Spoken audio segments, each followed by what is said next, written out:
और सुशांत सिंह के वकील के रूप में उन्होंने भी पहल की, तो थाना से लेकर के डीजीपी तक प्रयास किया गया, एफआईआर नहीं हुआ। और फिर उन्होंने एक बड़े विद्वान यशस्वी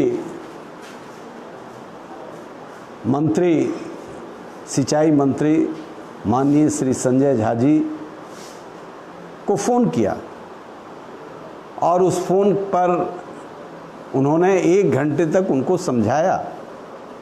समझाने के बाद वे प्रसन्न हुए, उनके विषय पर उन्होंने तवज्जो दिया, हम धन्यवाद देते हैं। और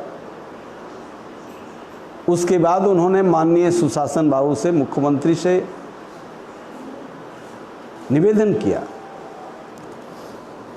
और माननीय मुख्यमंत्री को ये समझ में 1 महीने 1.5 महीने के बाद आया कि नहीं, एफआईआर होना चाहिए, तो उन्होंने आदेश किया और एफआईआर हुआ।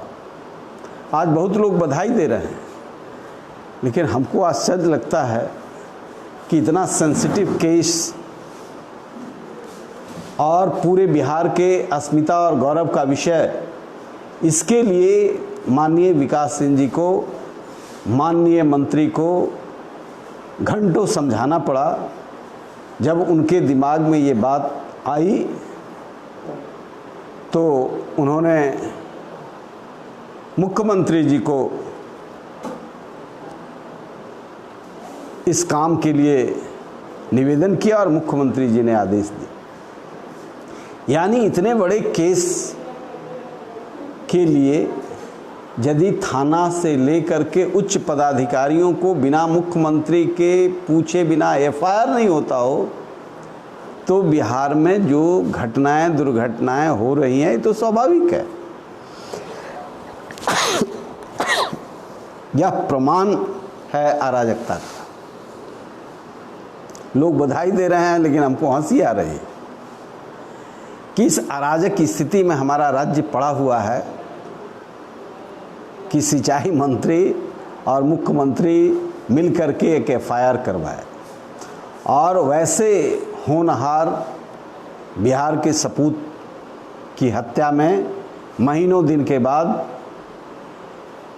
जो ओलंपियाड में 7 पोजीशन लाया था, जो फिजिक्स का क्वांटम थ्योरी का मास्टर था, वो सिर्फ कलाकार नहीं था, जो बेस्ट क्रिकेटर था, और उस बिहार के सपूत की जब हत्या होती है तो उसके लिए ये जो प्रयास किया गया है, ये भागीरथी प्रयास है। तो आम लोगों का क्या होगा भाई? ये कैसा सुशासन है? तो हम आज इस नतीजे पर पहुंचे हैं कि बिहार किस अराजकता का शिकार है, कैसे कैसे महारथी यहाँ हैं, और इन महारथियों के निर्देशन पर कैसे प्रशासन कोई निर्णय नहीं ले पाता है, थाना से लेकर के उच्च स्तर तक, जबकि यह थाना को निर्णय लेने का विषय था।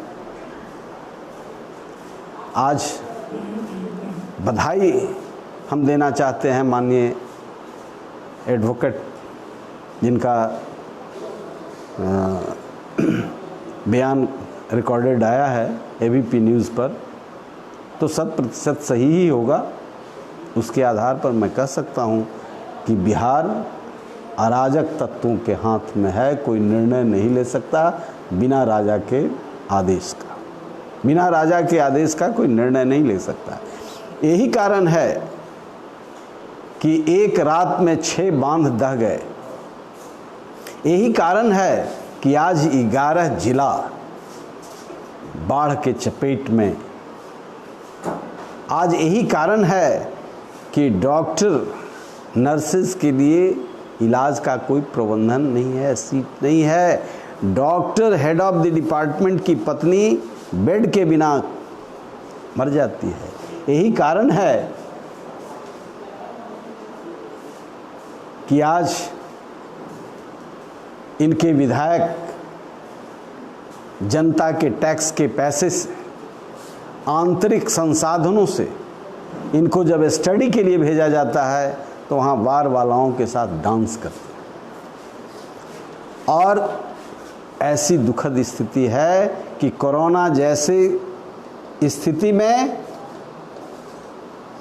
बिहार हेल्पलेस है, कुछ किया ही नहीं, सिर्फ भ्रष्टाचार की दुकानें चलती रहीं, ऊपर से नीचे तक दारू बेचो, बालू बेचो, और ऐसे लोगों को सामने लाओ, विधायक बनाओ जो ये कहता हो कि सर झुकाने की ज़रूरत नहीं है, इसलिए कि सृजन घोटाला हुआ है, सर झुकाने की ज़रूरत कैसे है, इसलिए कि मुजफ्फरपुर बालिका गृह कांड हुआ है, इसलिए कि विधायक को बचाया जा रहा है। जब ये आंतरिक संसाधन के पैसों से, गरीब टैक्स के पैसों से ये चकल्लस उड़ा रहे हैं जाकर के बाहर, और बिहार की प्रतिष्ठा गिरा रहे हैं, इनको सर झुकाने की क्या ज़रूरत है। आज एक ठोस प्रमाण मिला कि इतने बड़े सेंसिटिव केस में कितना भागीरथी प्रयास के बाद एफआईआर होता है, एफआईआर होता है। इसलिए बेलगाम हैं अपराधी, इसलिए बेलगाम हैं अराजक तत्व, लुटेरे। 268 करोड़ का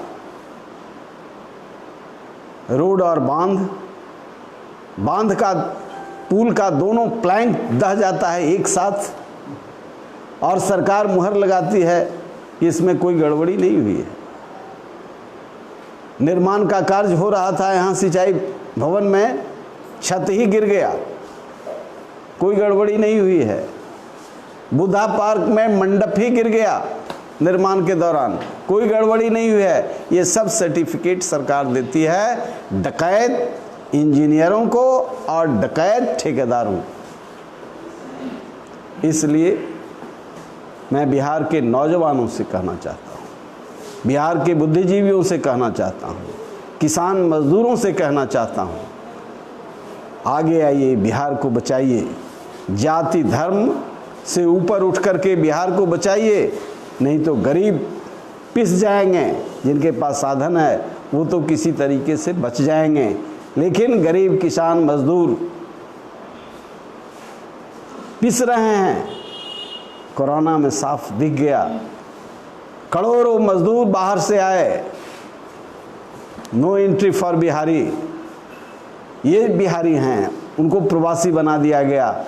2,000 किलोमीटर से पैदल चल करके चेन्नई से पटना, दिल्ली से पटना, मुंबई से पटना, अहमदाबाद से पटना, सूरत से पटना, सरकार के खिलाफ छाती पीटते हुए ये बिहार के दरवाजे पर आकर के खड़े हुए। उनका बद इंतजामी इस बिहार में ऐसा था कि क्वारंटाइन सेंटर में लोगों को एक दिन मुश्किल से रख पाए और महीनों का पैसा निकाल करके कागज पर खाया। इतनी लुटेरी भ्रष्ट सरकार, इसको सर झुकाने की क्या ज़रूरत है। छाती चौड़ा करके चलना चाहिए। जो ऐसे लोग होते हैं वो शर्माते नहीं हैं। जिससे गलती से गलती हो जाए वो शर्माता है, जो गलती जानबूझ करके कर रहा है उसको शर्माने की क्या ज़रूरत है। एकदम छाती ठोक के चलो जवान, वर्चुअल रैली करो और पैसे से वोट खरीद लो, जीत जाओगे।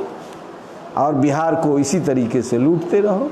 हमारा काम है, भारतीय सब लोग पार्टी का काम है, एक एक नौजवानों का, एक एक कार्यकर्ता साथियों का घर घर तक आवाज़ पहुंचा देने का। ये तस्वीर है बिहार की, यहाँ एफआईआर के लिए भागीरथी प्रयास करना पड़ता है, बड़े बड़े लोगों को प्रयास करना पड़ता है, मंत्री मुख्यमंत्री को लगना पड़ता है, तब एफआईआर होता है। जय हो, जय हो बिहार, जय हो सुशासन बाबू।